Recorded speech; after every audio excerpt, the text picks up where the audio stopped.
পবিত্র মাহে রমজানে বড় ভাই ছোট ভাই বন্ধু সকলের সাথে করলাম ইফতারি পার্টি, তাও আবার দূরে কোথাও গিয়ে মেঘনা নদীর চরে গ্রামীণ পরিবেশে সকলে একসাথে ইফতারি করে লাগলো অনেক ভালো। ইফতারি পার্টিতে কি কি আয়োজন করলাম দেখতে চাইলে দেখতে হবে ফুল ব্লগ।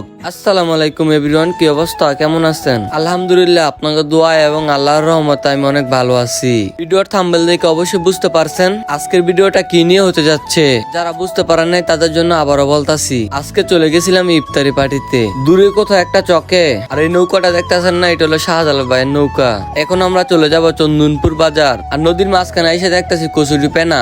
এখন একটু কচুরি পেনা কম হয়, গতকালকা বেশি ছিল কচুরি পেনা। আর এই কচুরি পেনার কারণে আমাদের পারাপারে সমস্যা হয়। শাহজালালকে ভাড়া দিয়ে আমরা এখন চলে যাব মানকাচর বাজারে। মানকাচর বাজারে কি কারণে যাইতাছি এখনই বলতাছি। ইফতারি পার্টিতে কি কি লাগে সব জিনিসই কিনতে যাইতেছি আমরা মানকাচর বাজারে। চন্দনপুর অটো স্ট্যান্ডে আসলাম, আইসে অটোতে উঠে গেলাম। অনেকক্ষণ পরে ফাইনালি চলে আসলাম মানকাচর বাজার। মানকাচর বাজার আইসে অটোলাকে ভাড়া দিয়ে এখন চলে যাবো ফল ফ্রুট কিনতে ফল ফ্রুটের দোকানে। যার পথে দেখতেছি এদিক দিয়ে বাঙ্গি এবং তরমুজ সাজা রাখছে। এখন হলো ইফতারি বাজার করতে সবাই আসবে মানকাচর বাজার, এর কারণে অনেকে ভিড় দেখা যাইতেছে। এখন আমরা হাঁটাহাঁটি করে চলে যাই সিনিয়র স্ট্যান্ডের দিকে। এদিক দিয়ে যাওয়ার পথে ফলের দাম জিঙ্গাইলাম, ওমা দাম শুননা পুরো অবাক হয়ে গেলাম। অবাক হয়ে গেলে কি হবে, তবুও কিনতে হবে।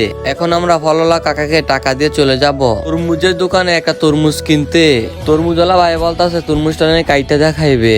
এদিকে কাটতে না কাটতে দেখা যায় অনেক লাল। তো এখন আমরা বিরিয়ানি কিনতে চলে আসলাম আল রহমান বিরিয়ানি হাউজে। ভাই আমাদেরকে বলতেছিল তোমরা কি রোজা রাখছো, নয়তো খাইয়া দেখো একটু বিরিয়ানিটা কেমন হয়েছে। আমরা বলি খাওয়ান লাগবে না, বিশ্বাস হই বড় ভাই। বিরিয়ানিওয়ালা ভাইকে টাকা দিয়ে এখন আমরা চলে যাব আরো কিছু কেনাকাটা করতে। তারপর চলে আসলাম বেগুনি এবং আলুর চপ কিনতে। এদিকে আইসা পেয়ে গেলাম একজন ভালোবাসার মানুষ। ভাই বলতেছে তোমার তো ভিডিও দেখি অনেক আগে থেকে আমি। এখন ভাইকে টাকা দিয়ে আমরা চলে যাব কলা কিনতে কলার দোকানে। কলা কেনার পর সবকিছু নিয়ে এখন আমরা উঠে যাব অটোতে।